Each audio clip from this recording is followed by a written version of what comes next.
Welcome to the MadTrio podcast. This week we have the California Pariah, Jonathan Charney, James, the Fat Man Stevens, Ryan, who the hell is that, Preston, and the old guy, Rob. Hey, it's another day. So we survived. Yeah, we have. So unless you live in California, where the governor came out and said almost every county in California is now in the purple tier. Yeah, hide your wife, Newsom. What's the purple tier? That's the highest. That's the highest level. We've gone back to the most extreme lockdown. For 94% of the population of California is going to fall within that purple tier, which is the highest level of lockdown. Can I ask you all a question? When George Bush came up with that wacky color-coded system for terrorism, everybody complained. Why is nobody complaining about the odd color code system? They are. There's a lot of people. It doesn't make any sense. I mean, we grow up knowing red is stop. Red should be the hottest, right? No, in this case, it's not. Orange is hotter than red. When did that happen? The Ron White, the comedian, has a perfect joke for the color code of Bush's system. He said there should be two of them. Put on the helmet and take off the helmet. So yeah, there you go. So I'm going to do a couple of things that kind of, piss me off. I don't know, somebody listening, if we have any fans, me coughing probably pisses you off. That's me. I have a vintage, right? I have me to it, Rob. I have a vintage record player. It's a Technics SL 1700. Techniques. And so what happened is my little boy wants to be like Dad, wanted to play a record, and he smashed the needle in the cartridge on the turntable and broke, not the turntable because that still works, but completely destroyed the cartridge. That's the thing on the end of the tone arm. And I'm a member of a bunch of vintage Facebook groups because I'm always interested in technology, old technology, new technology. So I put out a message on there going, okay, guys, this is what I have. What do you recommend to stopping a little kid from opening up and playing with it? Because it didn't work when I was a kid. And apparently it doesn't, doing, hey, don't do that works for my son. Apparently like father, like son. And no way. And so, can you believe that? So a couple of people had really good solutions. You could modify the body by putting latches and Velcro.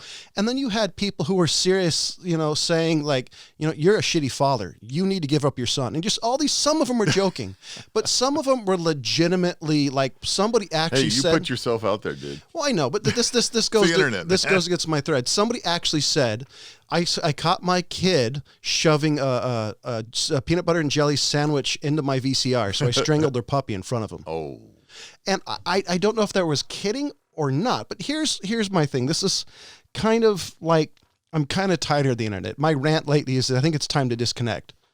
Because I was on a Reddit post a while ago talking about media bias, on how the old guy grew up in Santa Monica, kind of the height of the 60s counterculture in that area. And one of the things I grew up with, and he got out of that, was, question everything.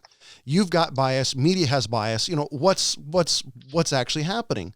And I mentioned to it, and people giving me shit over it. It's like, the problem with a lot of people nowadays, especially in my opinion, the left, they don't see where their bias is. Because as a conservative, I see it all the time. And so it's this whole, all of a sudden, everybody is a monolithic group. All Republicans are this way, all Democrats are this way. And it seems like very few nowadays I get anybody like us who are actually realizing, trying to get back to the middle, is that what you're saying? Yeah, everything's shades of gray. Like Ryan, I think Ryan and I politically are closer than than Ryan and James. But at least we can meet in the middle and say, no, I think you're full of shit, and get on with the day. But nobody can do that nowadays. And it's full of shit. Yeah, part of it is that I'm able to disagree with you without you getting your feelings hurt, and vice versa. Like, it has nothing to do with you as a person. Oh, you should see him cry. We got a box of tissues here where he's got to wipe his eyes. Yeah, I'm really, I'm just tearing a box of tissues, crying like I'm watching Steel Magnolias. I'm sorry, you were trying to be genuine, and I stepped on you. No. I apologize. But really though, like, that's the thing, is that we can joke, and I was even gonna make a joke of have you considered that you are actually a terrible father? I mean, I just didn't know if it was something you thought about. So knowing that I can make that joke, and he's not going to think that I'm being serious or things like that. But you don't attach we have it your on record now. personality. Yeah, you don't attach your personality to your politics. I don't mind. That my politics are not me. That's just the way I prefer to be governed. Well, I would say, isn't their politics, though, to some degree, your worldview?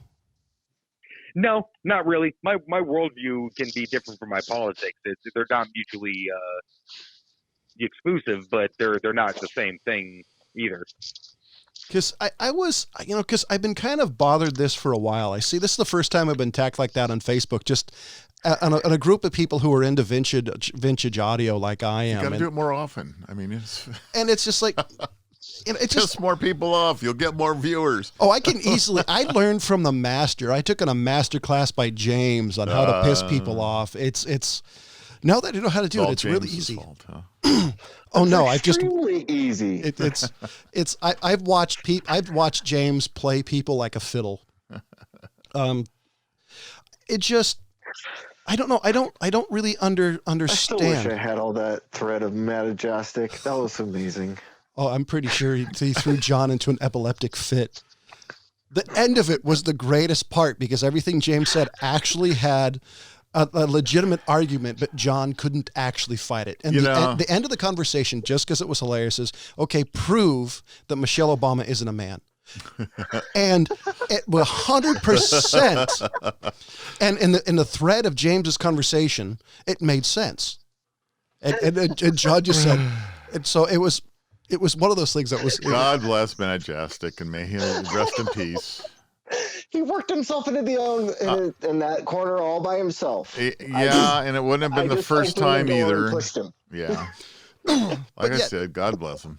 But this is just me kind of. I'm sorry, James. I just want to finish up. I would like to say that I have nothing against him other than he is wrong. I'm okay to let him be that way. Okay. Over 40 years I've been telling him that, and he never listened to me. But other than that, I don't have any problem with the guy. Yeah. Not one bit. Yeah. Anyways, I just go on your tirade, John, about being wrong. He's happy. He's now on the public dole. He works for the state of California. He's got everything he wants now. He's going to get his PERS retirement, and he's got his nice cushy. He's hardly working, and he's getting a nice cushy check, so he's doing good. I'll refrain from my last thought on that one. It perfectly fits him to go work for the government after all the stuff that we went through, but that's another story. Another story, another day. It is funny considering the 60s, but I'm just kind of tired of the way the real world is because it seems to bleed in, and that's the reason I think I'm kind of annoyed at it, is because the Karen phenomenon used to be something that you would read online, and it was just minor interactions, and now you get people who are their real world, their online persona and their in real life persona are the same thing. You got the same level of dickishness. Because when I was a kid, if I treated anybody that way, I would have gotten a whooping, or I would have been taken aside. It's self-righteousness. It's I'm right and everyone else is wrong. I'm smart and everyone else is stupid. And if you start an interaction or an argument or a disagreement like that, the other side has no chance. This comes down to the don't argue with stupid people. They'll drag you down to their level and beat you with experience. Glad you didn't butcher that quote up. Good job. Because I'm stupid. Well, you were close to butchering it, but you fixed it, so I was proud of you. He got. I don't know. It cut out on my end. I'm not sure that he got it right. It sounded right to me. I heard it all. My phone auto censored him. Yeah. So I don't know. It just seems like there's no level of decorum. I know it's a conversation we've had before, but that really pissed me off because it's like I get it. You can totally say, hey, I should have done better. Some people said you need, raise it up. It's like I agree. I screwed up. It wasn't my son's fault. I gave him access to something and he took that access. So but it just was annoying that was people's automatic things. Oh, you're just a shitty father. It's like, how about the fact that I don't place a value on my record player like I do my son? Yeah. I don't know. That's just, that really bothered me. Yeah. Okay. my buddy just got a new house, and they're him and his wife talking about having kids one day and all that kind of stuff, and they just got a new dog, beautiful little Rottweiler puppy. Oh, Um, great. but everyone has their own kind of style to doing those sorts of things. He was saying, like, oh yeah, I'm trying to do this, I'm trying to do that, and you might see a behavior in the dog that you might not let slide, but your friend lets slide. And it somehow came up in conversation, but I told him, I was like, look, you know what? And he's like one of my best friends in the world. I was like, dude, there's two things you will never hear me give you advice about, like how to raise your kids and how to treat your dog. Unless you like beat either one of them, then I'd be like, hey, at least wait till I'm not around. Beat your dog and or kids. Jesus. There's the king of pragmatism right there. I mean, yeah, but really not though, even if I don't see it. Yeah. But it's not my place to really judge either one of those sorts of things, and everyone's got their own sort of style. No matter who you are, I've realized as a I'm not a parent myself, but what I've realized about parents is no matter who you are, no matter what you do, you will do something that will irrevocably fuck up your kid. Yeah.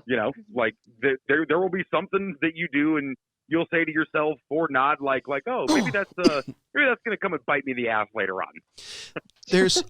I've spent an extraordinary amount of time thinking about that. And between thinking about people who I know that were father figures in my life and my dad, who was probably nicer to me than I deserved. This is me sucking and up. Thinking about the things that stick and didn't. Something that your dad did that was super innocuous to him stuck in your mind. But something that he thought, this is a teachable moment and this is going to be one of those defining things, was in one ear out the other.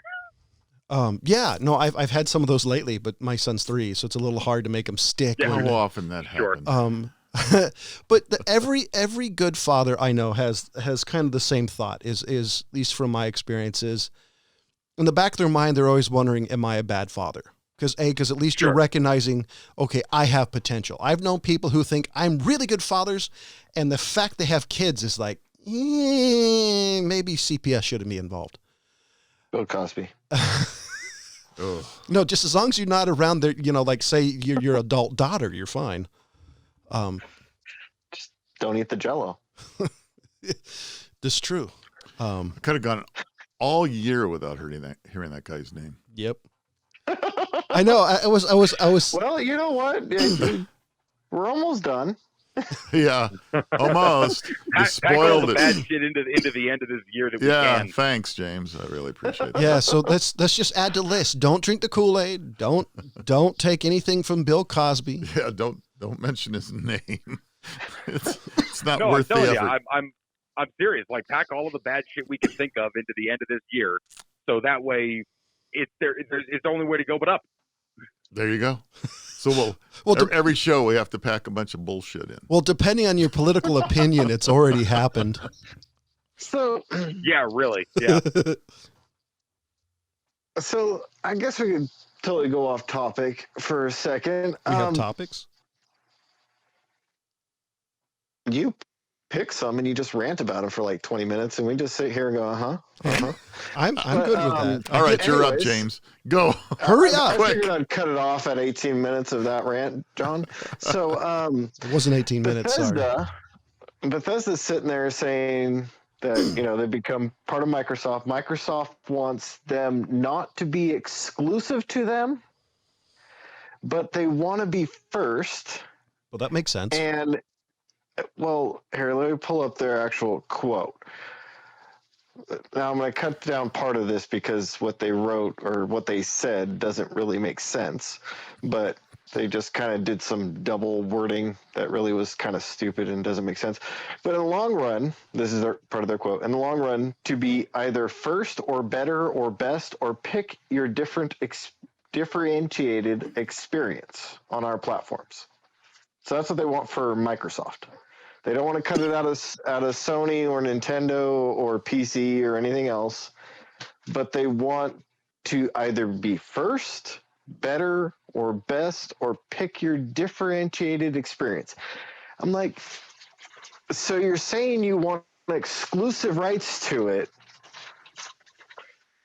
and to have specific content that isn't available on other platforms with that specific game. That's That- what it sounds like to me. Is that what you hear? Yeah, but That's what I'm hearing. Okay. but that's also not super. No, it's That's not super weird, uncommon. but Uncommon. yeah. But I'm just kind of like, And it's also not as their greedy as they wording kind was- of have a right to be now. yeah.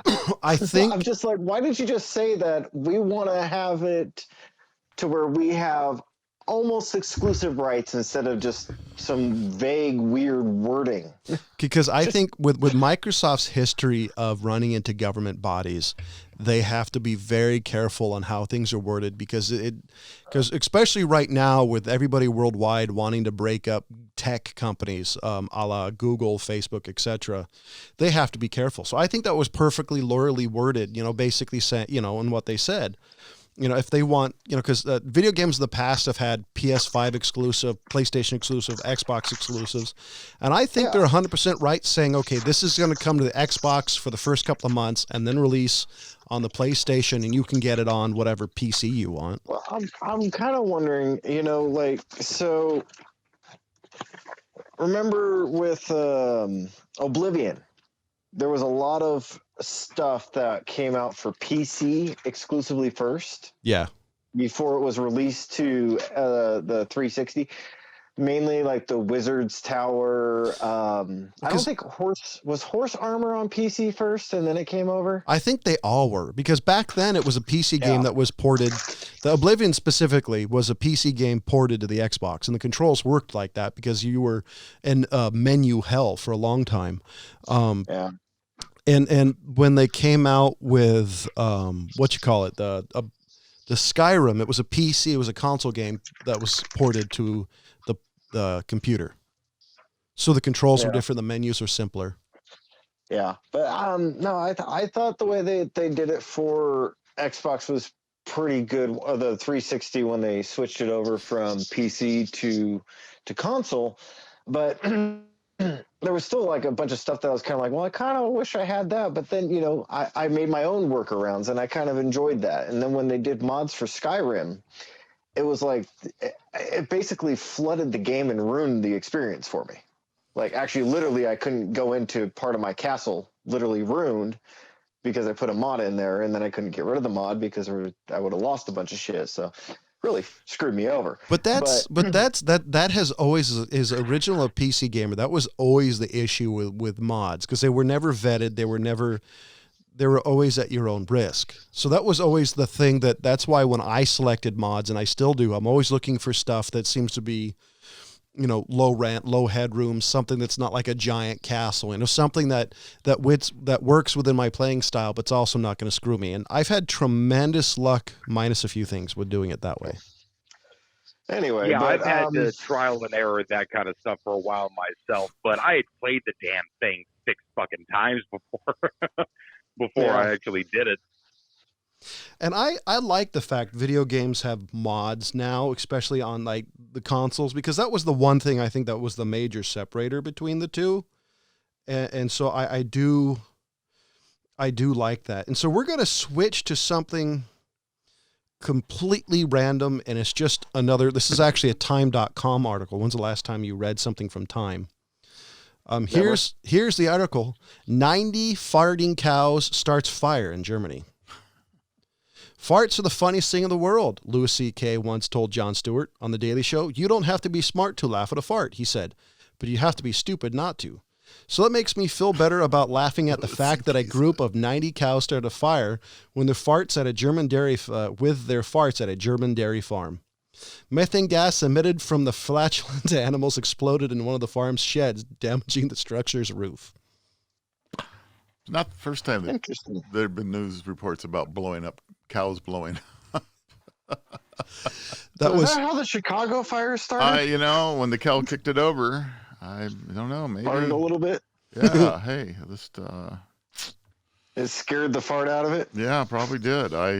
Who knows? It's so I'm that's an old joke for people. Yeah.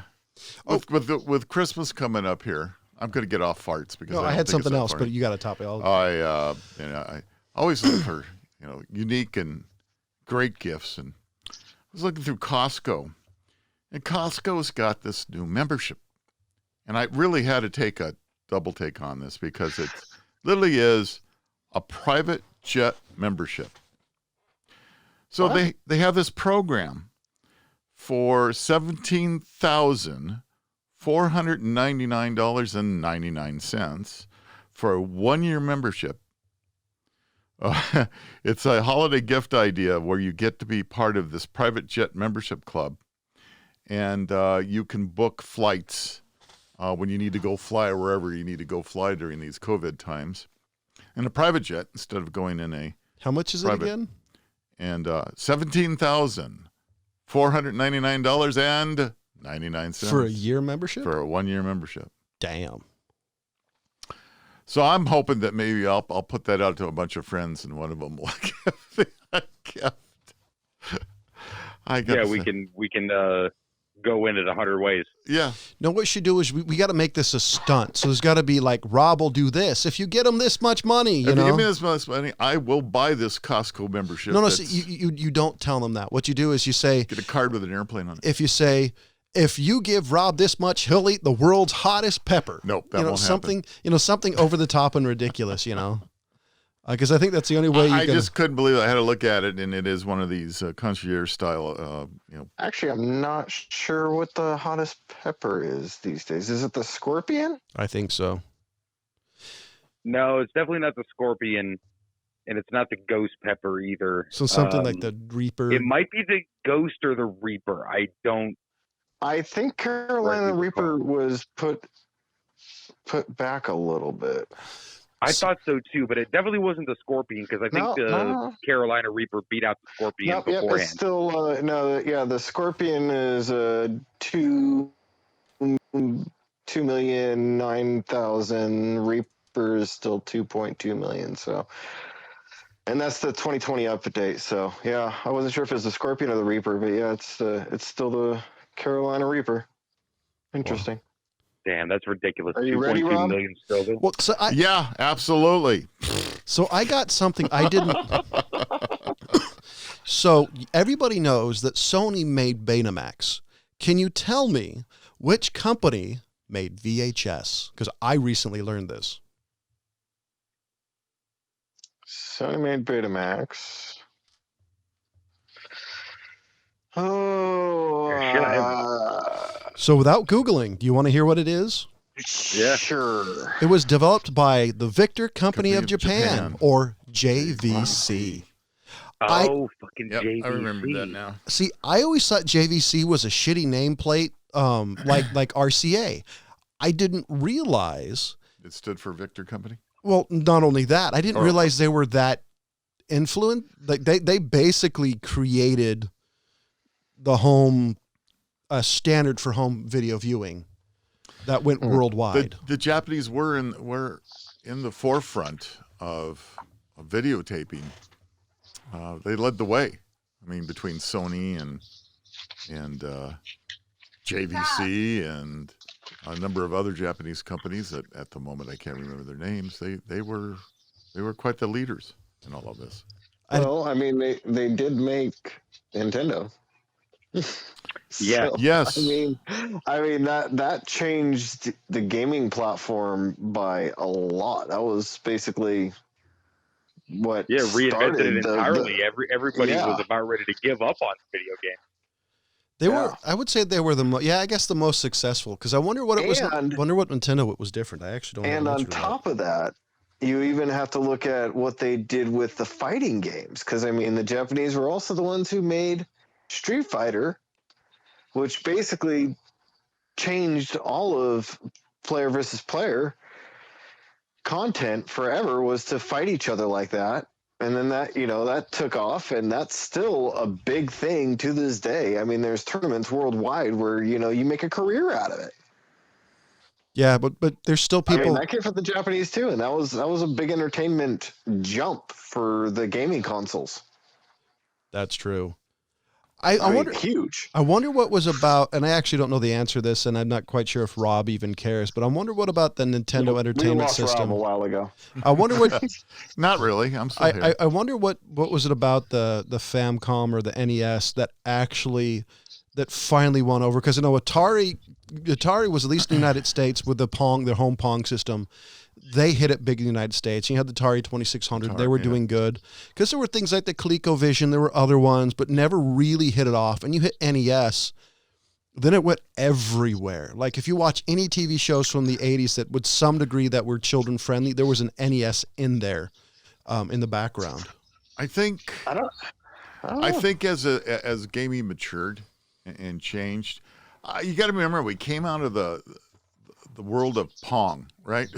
that was like when we first saw the Pong game, people went, "Oh my God, that's just incredible!"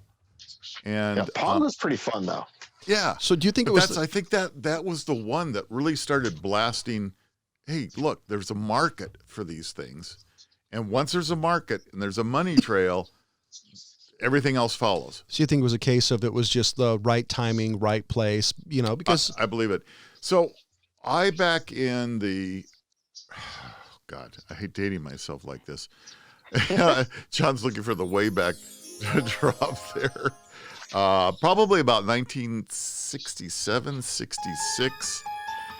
Got an opportunity to. This is when we're first starting to learn a little bit about programming and computers. Got an opportunity to go to IBM's headquarters in Los Angeles, and they were actually inventing a game. They were playing with games back then, believe it or not, that centered around a tank. It looked like a tank that had a turret on it, and it shot a rocket out of the turret to hit a star, and it would go in just a circular motion. And they were just getting used to trying to figure out how to, control it, how to make it do whatever it was doing. So in the early '60s, you had all these people trying to invent these games because they felt that there was a market that would catch on. And by golly, they weren't wrong. It took the invention of the mouse really to start getting gaming forward, because if you think about it, a game controller in many respects is just a reverse mouse. It's a ball that you're rolling around. didn't arcade games like Galaga and all that come before, or was that actually after? A mouse Yeah. invention? Oh no, that was after. So, and that, so an ability to get XY coordinates to kind of work together to make it a smooth transition. That was a major breakthrough. I know it sounds funny to think that something as lonely as the little old mouse. That was actually a very big breakthrough. Well, what's funny is that that's still in most people's minds. Any realistic console gamer or any PC gamer will tell you that it's still superior to any console controller. Yeah. Let's see. Well, as far as on keyboard and mouse, if you want to talk about actually timing, that's why like all the professional gamers, like quote unquote professional gamers, most of them for speed, they all use keyboards and mouse because the precision's there. So here's, according to the bastion of all knowledge, Wikipedia, the earliest known written use of the term mouse is in reference to a computer pointing device in Bill English's July 1965 publication, Computer Aided Design Control. Mm-hmm. And let's see, where's, oh, by the way, the plural for the smallest rodent is always mice. Also see Oxford Dictionary, So apparently it was in it was 60s. I guess there was a patent for a device in 47. So you're right. It did come. Mm-hmm. So the mouse did come first because, I was thinking about when after I asked that it's the X, Y, and Z coordinates. It's within that, the 3D space that they have to be able to calculate everything. Right. It was a major breakthrough. It really was. And, not seeing anything, not growing up with that per se. I mean, I was still pretty young, but still it was just a wow. It was really a wow moment. I don't think kids nowadays would have the same reaction to arcades like our generation and past. Because I remember there was a place near us called Sam's Town, and this place had some old games. They were old school, probably 70s And by the way, for video games, and especially like stand-up arcade machines, 70s is pretty old. 70s, 80s, kind of the early Galaga machines. And it's still that playing with a joystick, and those were a blast. And because nowadays you get like the actual consoles, you have like the Xbox Series X, which is supposed to be amazing. It still, to me, doesn't have the fun of the arcade. And I think that's the same thing. I know this is a tangent, but I was thinking about this. It's the same thing why I like movie theaters, and specifically film theaters. Because it's the sight, the sound, it's that communal experience that I think is missing. Well, it certainly is under COVID. Well, but because yeah, and I think people are realizing, the benefits of those things. Like, oh, I didn't realize how much I missed the movies until I couldn't fucking go anymore. Right. So I was talking to a gentleman online who sells film projectors, and his comment was modern and today's film, all film projectors is dead. Nobody uses film projectors except like old school vintage or like boutique theaters. Everybody's digital. And it was mentioned the only film you can get now is 35 millimeter archival film. It said which your band to splice. So he's saying, and so that in that case, what you have to do is you have to have 2 film projectors, 2 film projectionists who know how to actually use the equipment. So it was interesting him talking about how it's changed so much. And this all started out saying his company threw out 3 70 millimeter projectors before Hateful Eight. Because if anybody doesn't know, they were buying as many 70 millimeter projectors as they could because how rare that format is. So they were trying to give people the experience of watching the film with a true 70 millimeter projector. Because Tarantino's a nut like that. Okay. You know what you got me thinking about when we were talking about all these games and all that? Actually, was pinball machines. Because, gambling.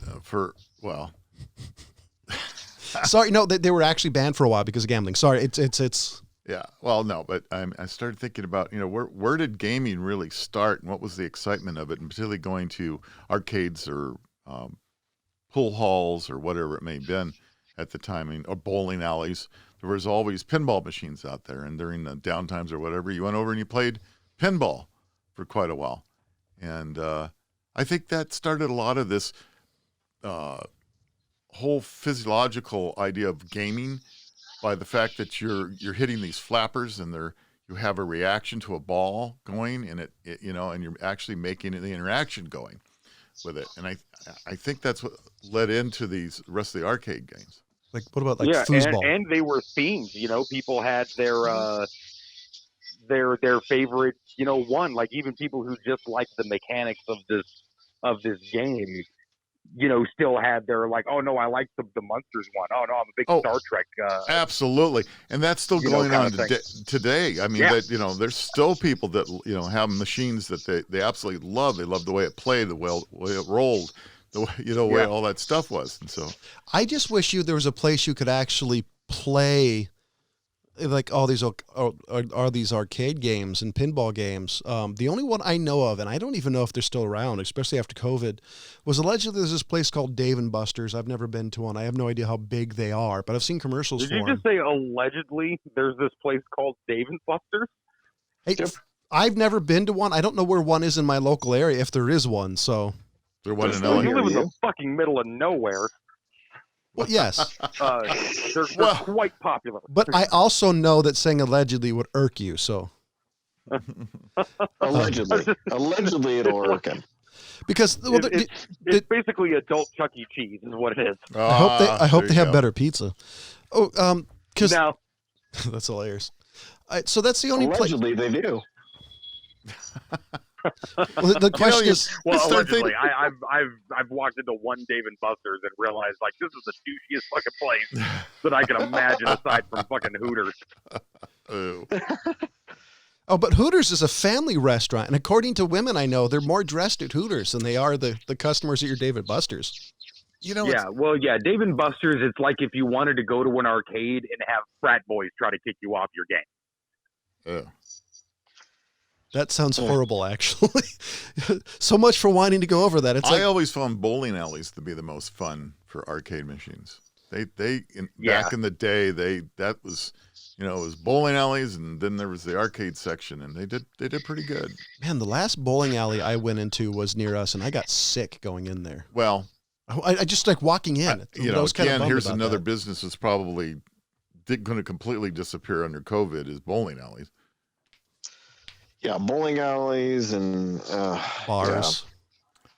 Bowling alleys and bars. You may be right about that. Well, I guess, see, I was thinking about, I don't necessarily think that's I don't know if it's a good thing or bad thing. Cause I guess what is the bars that can come up with a good gimmick will stay around. There's always something like, I know a guy who owns a bar, and there was no little gimmick they could use that would keep them open.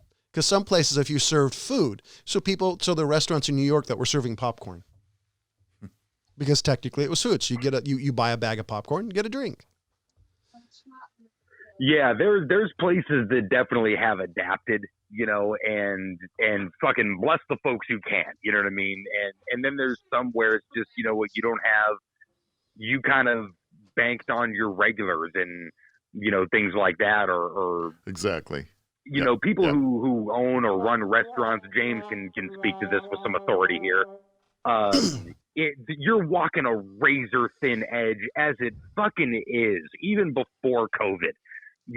How many restaurants open and fail in the first year? I mean, the percentage has to be staggering. Oh, like you want to? It is. It's like over 50% fail within the first year. And I was just First thinking 2 about. years, About some of the gimmicks that were around when COVID first happened. There were some of these restaurants that would, you get it, so you could get, what was it? You buy a meal, you can take your margarita to go, and they would give you like a to-go container with a margarita in it. Like you're going to sit down and drive with it. And I remember thinking about that, and for a while you'd see all these commercials, or you'd hear all these commercials on the radio, get a steak, get a margarita, or your drink to go. And I was thinking, how many people now are going to, do the sip because it looks like a Coke. It's not in some sort of sealed can. So it's like, the Texas drive-through liquor stores. Yeah, no, actually, that's what I was thinking. Because ABC, the Alcoholic Beverage Control has, and the laws have, so what's defined an open beverage container would technically, could that be illegal? You get a steak and you get a margarita to go. And if you have it in your cup, If you're putting it like in a sippy cup. Yeah. Yeah. Well, yeah, it's open container. So, because I don't know if you guys do a lot of Postmates or Uber Eats or stuff like that, but a lot of the times, and I'm sure the bars and things like that are doing a version of this. They'll put some sort of a tape over the mouth of the lid or where the straw goes through. So to make it sealed in some way. In some way. So Yeah. like if you get, I'm imagining this would be the thing that I would do if I was a bar. It's like, hey, look, I'll seal this up. So if you get pulled over, you could be like, oh, look, no, the bar put this on there. Yeah. But obviously once you leave my spot, it's on you. What happens after that? Yeah. They should get some like police tape, police line, do not cross. There you go. Caution. No, but actually, that's a Ryan good makes idea. sense. I mean, don't put the straw in, right? So it's a sealed lid. You put some kind of sealed tape thing over it, and what's the difference between that and the tin foil over a, bottle of wine or something? I don't Yeah. know, right? Well, because that's got to be how they're doing it. Because I never do it. I never did it because I couldn't tell you the last time I ordered. Actually, no, I almost never order alcoholic drinks from restaurants. Just never do. I just recently. We don't get a lot of delivery. I mean, Grubhub's about the only thing that comes around. I've never done it. I've always. You can get Grubhub there. Hey, I can where I am. can. I learned something about why so many restaurants aren't signing up for Grubhub. They get 30%. I do. So they take. Grubhub does? Yeah. They take the apple. Holy shit. It's No the apple kidding. card.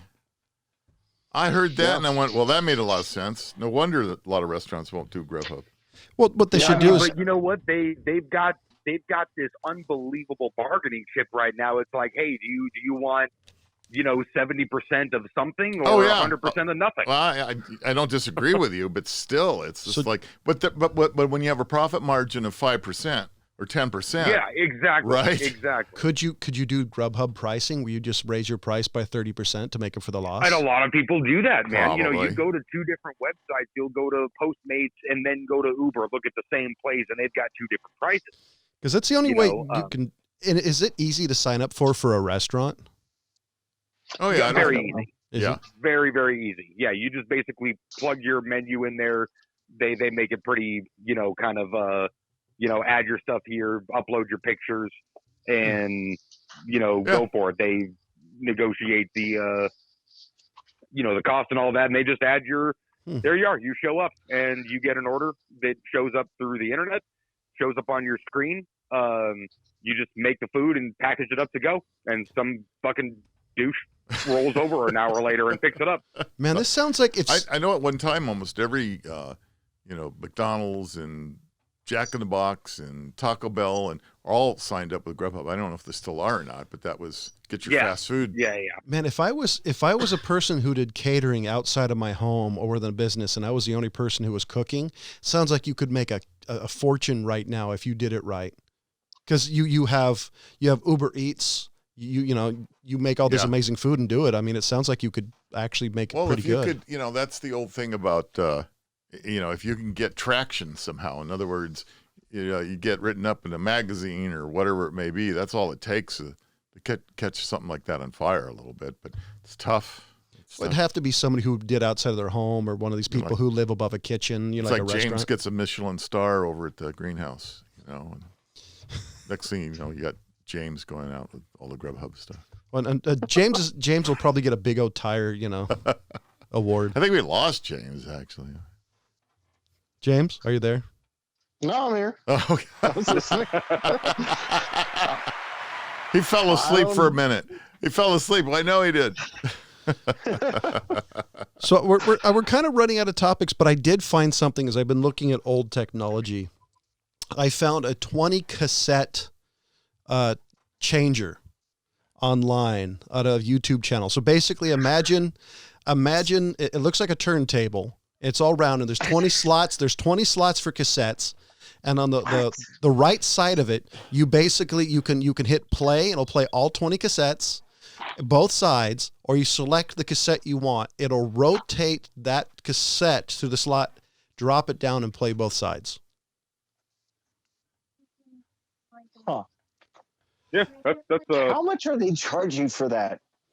Well, That's what I'm curious about. Like, how much was this new? I bet it was super expensive. Obviously, it wasn't that popular because I've never heard of this.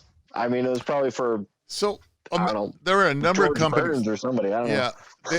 There were a number of companies that came out with multiple cassette players, and it started with, you know, the two cassette players, and then you would get the cartridge units where there'd be 4 cassette that you can put in this cartridge that you put into. Were they popular? Because I've never seen them even in used stores. Yeah, I'm not surprised they exist, but I've never fucking seen one. Yeah. Me neither. Yeah. Well, so a couple things. One is they weren't cheap, from what I remember, because I never bought one. By the way, folks, if the old guy didn't bother to buy one, then there may not have been for the normal audience. Probably not, right? But the biggest problem always with cassettes is the mechanisms always were eating the tapes. Yeah. I mean, you know, unless you duped, one of the first things we would do is we'd buy a new cassette, you'd dupe it, get to, you know, have a duplicate because you knew you were going to stick it in the machine and it was going to eat the damn tape right up. I mean, it was just. Oh, yeah, but shit, how good were we all at freaking rolling that damn tape back up? You know? What's a pencil for? It's one of my favorite things. Like, that's right. So it's confusing kids with the cassette tape and a pencil. So yeah, that's okay. Let them blow their minds. Pencil. What's a pencil got to do with it? When you figure out what a pencil and a cassette tape have, come back and talk to me. You really want to screw them? Wait till they show a 45 adapter. Yeah. Okay. Oh, wait a minute. I got a perfect story about the 45 adapter. I'm not kidding you. I was at a store, and this was a few years ago. There was a young lady checking me out, and she had on a chain a 45 adapter, right? I swear to God. And I said, "Oh, that's wonderful. You got a 45 adapter." And she says, "What are you talking about?" And I said, your little thing that you got on your chain out there." Oh, no. That's a Celtic. I don't know. She went off of some kind Celtic. you know, and it was like, no. That's a 45 adapter. She had no idea what she was wearing. She had no idea. She thought it was some Celtic. Yes. Like a Celtic knot.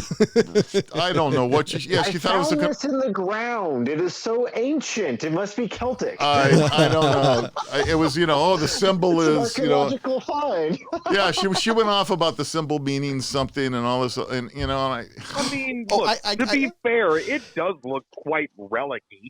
However, it can, yeah. If you're that fucking guy or girl who goes into a tattoo place and just gets some random fucking Asian lettering on you, you have no idea what it exactly. means. That's on you when it says "suck a dick." Yeah, exactly. When you don't know what the kanji really means, it's literally on you. Yes, it's literally on you. That's right. It says insert anyway. here. I got a little excited about that because that literally happened, and I had to laugh at that because it's so that's hilarious. I remember I got what was it? It was a 4 or 5 disc DVD player. And I liked that thing because, I could literally put in a series, a trilogy or something and not have to get up to switch it around. And I still kind of wish I had those these days. Oh, those. Well, that started with with CD players. Yeah, I had 50 CD players. Right. Yeah, I had these cartridges where you'd put in like 10 CDs into it and you'd put it in the player and off you go. You got, it plays 10 and I actually had made more sense than cassette players. I mean, did you ever find an 8-track, a one that like that, John, where it's a multiple 8-track? I've never flips it for you? I haven't looked for it, but I don't know if you guys remember. I talked about my radio experience being in the radio station. So we used what were called cart systems, and cart systems were basically 8 tracks. Slightly different. It may have been the Betamax version of 8 tracks, but anyway. It had multiple there you go. So they had multiple where you could put in like 10 carts into it, and then when you were doing an advertisement, you would just it's like a physical button you would push. You'd push, okay, the hot clock says that at 10 after you play cart number 5, and you would push it and it would play the commercial. And so they did have multiple players, and they did have multiple 8-track players too. So I found if you Google multi 8-track player, RCA, it's called the one that came up was the RCA 8-track player tape changer. There's 1, 2, 3, 4, 5 8-tracks. It actually looks like an old school microwave. Doesn't it? It looks like a microwave to me. It reminds me of something it does kind of look like a microwave. It looks like something your grandma would have, because the last time she bought one was in the 80s. I'll tell you what a struggle these kids today aren't going to realize is having to have your music in your trunk. Yeah. I had in my first vehicle, I bought a 12-disc CD changer. You had so many CDs, you had to write a list because you could never remember what fucking CDs you put in there. That's before they come up on the screen and tell you which. Yeah, exactly. I do think, and I'm going to take it just a little bit serious because I feel this is within my bailiwick. Oh no! Here we go. Is I think the one thing people are going to have issues with when things get older is realizing the limitations of digital audio, having MP3s and like all these digital formats. Limitations? It's perfect. What are you talking about? Yeah, it's everywhere. I get what you're saying about MP3s having a compression issue. Well, I'm not even talking about like the compression because there's honestly there's formats out there that sound better than getting on CD, but it's a difference between physical media and digital media. Between actually having a physical copy that as long as you have a player, you'll always be able to play, whether it's 2 years from now or 40 years from now, versus all you need is iTunes is going to be around for the next 40 years. I put all music's there. It's just, it's a matter of just, losing a DRM or something happens. And that's one of the reasons I actually love the fact records are making a comeback is people realize, hey, there's something about collecting these big giant discs that rotate. Right. Yeah. And I think there's kind of an ebb and flow to that sort of collecting thing, and even kids are like, oh no, I want to have the liner notes and the thing that comes with the album and stuff like that, Well, isn't that partly why vinyl's making a comeback? I mean, yeah, for sure. It's and a it's lot the of experience. music is sold like you buy the CD, you buy the album, you have that. You never have to take it out of the cellophane because it comes with a digital coupon. Right. So you download it onto your iTunes or whatever because you bought the album and you have the physical one. On whatever format you bought it on. So that's what they do with CDs nowadays. I couldn't the last. I haven't bought a CD in years. I've bought more records in the last 5 years. And we're going to take this back to we're all talking about my lovely little boy smashing my record player. Is that how all this started? Yes. Boy, that was quite the circle. My favorite album of all time was Days of Future Past by Moody Blues. Mint condition. Vintage. Did he scratch it? Scratched it. He scratched I got a scratch from stem to stern. And that was one of those minutes. If y'all haven't listened to that album, block out a period of time to listen to it from the last track. But you got to wear headphones. Or really loud speakers. For fucking sure. The Moody Blues is quite orchestral, and you really need you really do. You need the nuance of it. Days of Future. It's an amazing album, and it's something you'll never get today on a commercial on a band as big as Moody Blues. You'll never get that type of record on there. I would even say same thing for Jethro Tull. You'll never get another Aqualung album. Well, so there's a lot of iconic albums and bands that you could probably go along and say that you never will be. But so here's the problem. I mean, how easy is it to say you're a rock band and, hey, I need this orchestra to come in and lay down these tracks, right? Because I'm going to add them to an album, and and so it comes down the money, it comes down the time, it comes down to the recording time and everything. So everything's gotten so much more expensive. Was it Jack White? There's one of these musicians, and for the life of me, I don't remember who. I was thinking it might be Jack White or another guy like him that knows so many like instruments. Like, he would just like, I knew the first Foo Fighters album was like that, where he just does everything himself. One guy lays all the down. There's been a number of guys that are Jack White does that a lot. So talented. Boston. Right. The Boston, the first album was done by one guy. Yeah. But that's back in the day on like a 4-track.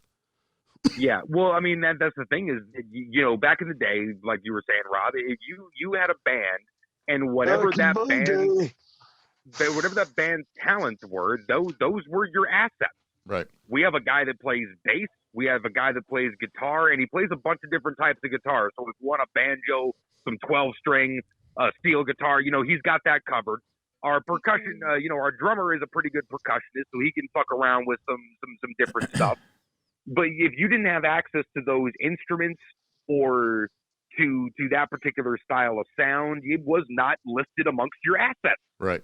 Nowadays it's like, hey, I play the drums, John, you play the guitar, James plays the bass, and we have Pro Tools. Right. Can it be more funny? So sky's the limit. Yeah, it's true. Can James play the stand-up bass because that visual's more funny? That would be fucking hilarious. What would be great is if he was still in his chair though, and we had like him sitting in the chair, and we had like a pit that was dug in front of him for the bass. That's a pretty good idea. That's not a bad idea. We don't put him up on a thing. We just bury the bass in the ground a little bit. It's like the reverse Kiss platforms. Oh, that's pretty funny. That's hilarious. There is one instrument I wish I understood why every certain music in the genre does is I don't get the sitar. Trust me, hardly anybody gets a sitar. Because there's you have to be on a severe amount of drugs or from the continent of India. Exactly. Every store I've ever been to that has a sitar music playing also has incense burning, and I'm always wondering what Twilight Zone episode did I walk into? Well, you could basically blame the Beatles. Yeah, I blame them for a lot of things. For being popular at all, because other than being in India, you never heard it. That's the thing is the Beatles basically brought it into mainstream because they went all fucking hippie Dalai Lama, grew their hair out long, and George Harrison was like, "You guys gotta fucking hear this sitar shit." Yep, that's exactly what happened, and I think that may have been the first time I even heard a sitar. Was yeah, I'm sure that was the first time most people did. Well, I mean, if it's George Harrison, then I can't really blame him, considering I've always heard he was the only really nice Beatle. Well. My No, understanding. I think Ringo, knew his place pretty well. Oh, my favorite. Oh, yeah. By the way, my favorite line about the Beatles. Was it George Harrison? He's not even the best drummer in the band. Yeah. I forgot who it was. Was it, the classic is Ringo the greatest drummer in the world? yeah. He's not even the greatest drummer in the Beatles. That's pretty tough on poor Ringo. You know what? And I'll tell you what. I'm sure he takes all of that shit in good stride because He's a billionaire. Why not? I would too.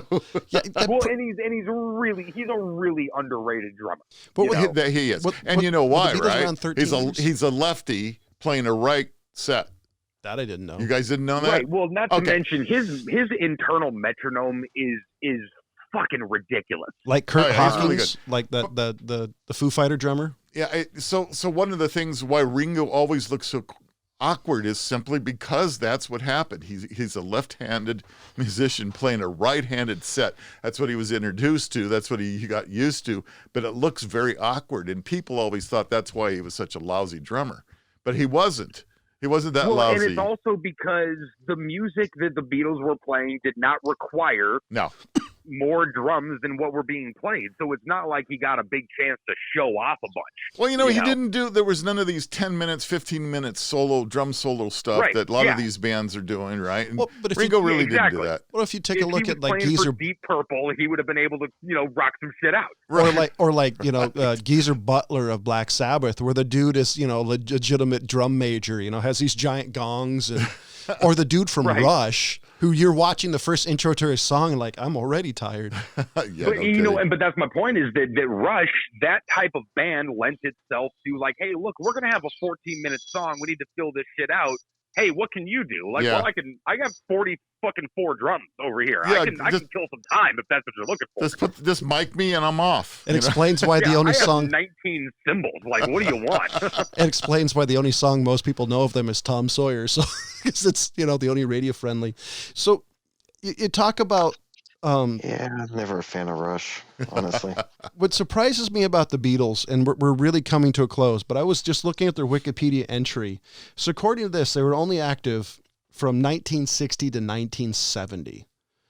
Yeah, you want to feel like an underachiever? Just remember that the Beatles did everything they've ever recorded before they were 30. Well, no, see, what amazes me, so they were roughly, they say, between 10 to 12 years. As Beatles. As the Beatles. Yeah, as the Beatles. But as the Beatles. But the band themselves was incredibly revolutionary. If you ask anybody after the Beatles, they're like, oh, yeah, it's the Beatles. It's the Beatles. So and it's just amazing to me about that. Only being the only one in the audience here who got to understand that, well, who the heck are these guys? Because the first time that we ever really got to hear the Beatles in the United States was on the Ed Sullivan Show. I don't know if you guys know the Ed Sullivan Show. I've actually I used to have all of the tapes. Yeah. Okay. So that was the introduction somewhere in the early 60s. I want to say 64, 65 maybe? 64. Yeah, it was when they made their U.S. debut. Okay. By early 64, the Beatles were international stars, leading the British invasion of the United States pop market by breaking numerous sales records. So, being in that world of music a little bit and that whole thing, and all of a sudden there's these guys from England that come over with this weird name of an insect, being honest. Yeah, I mean, and they're all cute and shit. And did you guys just look at them like a boy band? Like how we would look at like the Jonas Brothers or something like that? Kind of, yeah. By the way, James, Ryan, I know people that will kill you right now just for that statement alone. That's hilarious. It was interesting because, first of all, for many of us to really hear their music, because the way it was being broadcast either over radio or television, always was a bunch of screaming girls in the background. Yeah, right. It was really difficult, right? Because everything was live that they were doing. There wasn't a whole lot of tape stuff that was being played until they started getting some recording on the radio, and then you could start hearing some of the music and what it was all about. So it was very interesting, very very interesting period of time for music to, you think of. Oh my God! What? Come on! I just lost it. The White Album? No, besides the Beatles, we had on television the Monkees. Oh yeah, right. Yeah, the so, monkeys. So they yeah. put the monkeys together, and you got them. The true boy band. The monkeys were, and that was your true. That's right. That was your probably the very first true boy band. Were the monkeys? And when you say they put together the monkeys, right? They being basically a corporation was like, we need an answer to the Beatles, and they basically hodgepodge together the monkeys. So a semi-modern day equivalent of that would be like the Spice Girls. You're talking about like the 98 Degrees. Those were like manufactured. In a way, yes. In a way, it was. Yeah, in a way. So it was some producers that say, "Hey, we've got an idea.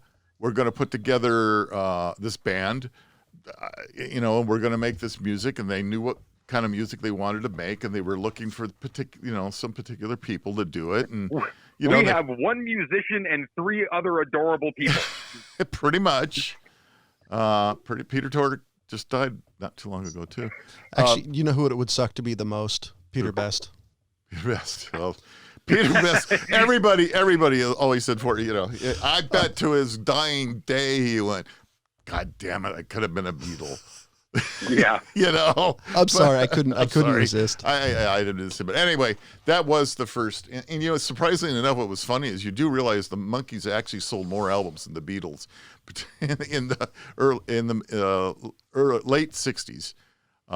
They outsold the Beatles, which was interesting. I could believe that because they also had a giant marketing machine. Well, they had a marketing machine on them. They had a TV show. They had all kinds of things going on. And not to mention the Beatles kind of set the stage for it a little bit. When Beatlemania was a thing, no one ever seen really anything like that before, at least in America.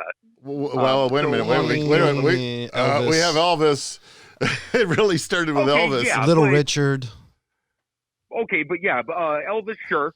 But it was a different era where the people that were going fucking crazy, it was still a bunch of, 12, 13, 14-year-old girls. Well, yeah, you didn't have these girls passing out because they were screaming for an hour. The most interesting thing about all of that is I heard somebody make a comment, what I've never heard, and I heard this like 10, 15 years ago, was the worst part of the entire thing was for the janitor.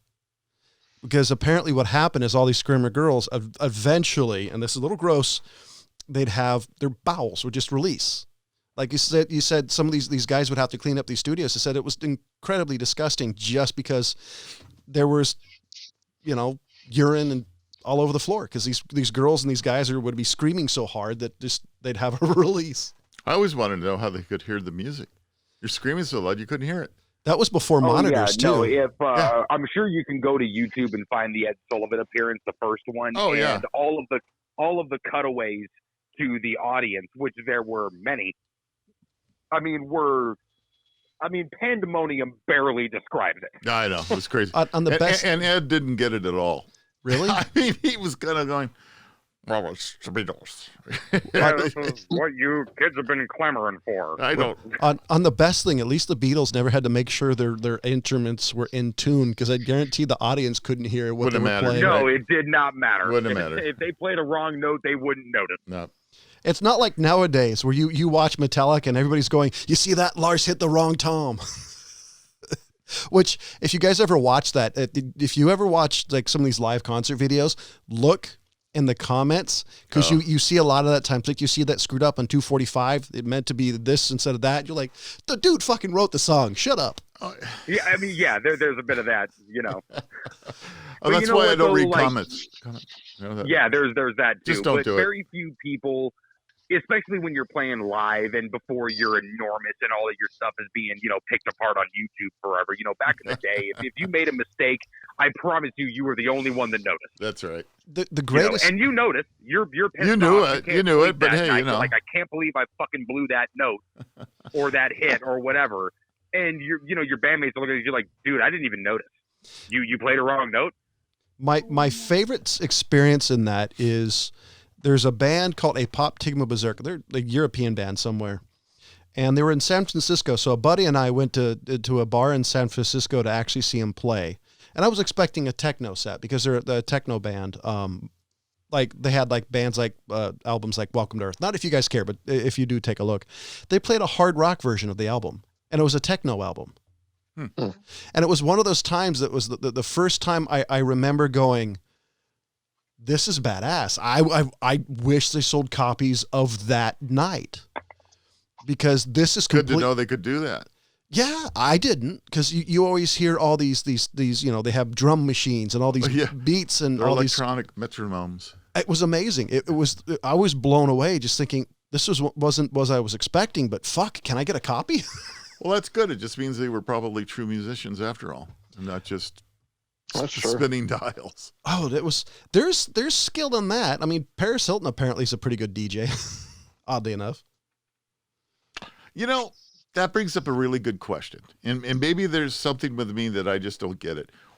Why are there DJs that are as famous as big bands, and they're just a DJ? I mean, I'm sorry, I shouldn't say just, but I mean, are they just that fantastic of putting music together, or what? So some of the stuff is definitely produced by the particular DJ. You know, to more or less of an extent, you know what I mean? It obviously runs a spectrum on what's sampled, what's not, what's just, you know, sort of mixed together. So but if you're DJ big nowadays doesn't mean like the guy just knows how to flow one particular song into the next. It's like a whole, you know, sort of produced thing. But also it's changed from, you know, being able to have different sort of samples and different, you know, beats and whatnot, backing tracks on two turntables with a microphone and some bass. So then and now it's very ultra produced, and you're just kind of hit and play. And so if you're a well-known DJ, you're a big name DJ, then in other words, in a way, you're a producer that you've gotten music to put together for you to play and be the DJ. Yeah, again, to a lesser extent or more extent, it kind of depends on the DJ. Ryan, you sound as confused as Rob. I mean, really, like it's. I'm just trying to figure it out. I don't get it. I just don't. It's a complicated thing. All I'm trying to explain. Yes. Okay. Well, I mean, because DJs, we're over, but a DJ to me was like the guy who was the backing, or like Spinderella in TLC, or the guy in the Beastie Boys. To me, that's always a DJ, or the Asian dude in Linkin Park. To me, those are DJs. But then you see people. There's a guy who has like a Mickey Mouse head. Is it Deadmau5 or Dedimus or whatever you say? Like he's a DJ that's super famous, and there's a couple other ones like Marshmallow. Yeah, I mean they're talented, but to me, just because of how I grew up, I'm thinking, okay, a true musician is like, you know, like guys from the 60s, and to me, so it is a little bit of a trip to see these guys who have legitimate talent to understand music theory and how stuff works, but it's a trip. All right, I'm just still trying to digest that a little bit, because yes. I don't get it either. Okay, thank you, James. Thank you. I spent 20 years playing music, and I was trying to figure out all those years in music theory in school and playing instruments, trying to figure out. This guy just comes up and spins records and he's popular. So he's multi-million-dollar famous, Rob. That's what he is. That's got it, man. It's just like I'm lost. So does this mean that we're officially old? I guess James and I are anyway. I haven't understood this since they started doing DJ guys, and I'm just like, what do you do? I guess if anything that I said gave the impression that my knowledge of this isn't cursory at best, and don't worry, Ryan. Nobody's calling you an expert on that. Oh, good. So I fucking I'm glad. Well, he was just trying to help me out. I really do appreciate that, but I'm still lost. And I'll tell you what, that is the extent of my understanding on it. Honestly, okay. I've seen ones that have more or less talent on theory, and they're actually musicians, but then they choose to do this as a craft of it. Well, what the hell if they can't make money? Yeah, I mean, right, exactly. It's just I chalk it up to I don't need to get it. Yeah, you know? I feel kind of weird being the quasi expert, because it's like it seems like they don't understand actual music, but they apparently do because they still do it, and I'm still like, I haven't seen you do anything of talent. I've seen you just mix other people's talent together and make money. If you listen to EDM and house music and trance and all that, there's legitimate skill, but it's a different skill. And so for me, even though I actually like it, in the back of my mind, I'm such a music snob that I'm just kind of, it's still kind of, I'm like the old guy going, where's the music making? But it's understanding beat and music structure, and when they're blending. So there is music stuff in there, but it's a different skill, and that's if for some reason It's just splicing. if for some reason, I mean, I don't know. You know what? It probably started way back when producers finally started putting albums together, and they would have the individual artists come in and lay a track down. Usually, it started with the rhythm track, so it could have been a drum beat or a bass, whatever. They'd lay a track down, and then the next guy comes in and he lays the track down with him, and then the next guy. like the Chipmunks. Well, yeah, I mean, in essence, that's what happened. I mean, you took, instead of a band, you had individual musicians just laying down tracks. They put it all together, and there's your album. And I always kind of had a little problem with that. And that, yes, you probably got the best sound. Yes, that was, that's not an unheard of way of doing it. It's still very, very common, obviously, but it's just not the same as getting the whole band together. All right, we're going to do this song, and good, bad, or ugly, they're going to get it done, and it takes 40 takes to do it, but they get it. This is actually one of the reasons, and we got to go because this is over. One of the reasons I totally respect Foo Fighters, because they record to tape. Yeah, good for them. Because a lot of people record to Pro Tools, and you can edit and splice everything. Right. Go to Google, YouTube, and type in Foo Fighters. There's an episode there in the making on one of their albums on making it to tape. And one of the reasons why I actually think Dave Grohl is one of the most underappreciated musicians in history. And there's a ton of people that love him. But I think him and Jack White are totally unappreciated for what they bring to musicians. Yeah. And I'm not a Jack White fan. Really? Yeah, I'm not a big fan of his. No. But shit. Oh man, I fucking love that guy to death. But I love what he does. Some of his stuff isn't really my thing, even though I like the Seven Nations Army. So, ladies and gentlemen, as I just named one of the most famous songs that everybody knows he does. Yes. It's like naming, hey, I love Kiss as one of Kiss's, like Detroit Rock City. That wasn't the one I was going to name, but so, ladies and gentlemen, for the California Pariah, Jonathan Charney, James the Fat Man Stevens, Ryan, who the fuck is that? Preston, and the old guy. He went from who the hell to who the... Oh, never mind. And the old guy. It's got a name. Ladies and gentlemen, we're having technical... now, John. As always, thank you for listening. Bye. Bye. In 3, 2, 1. Welcome to the Mad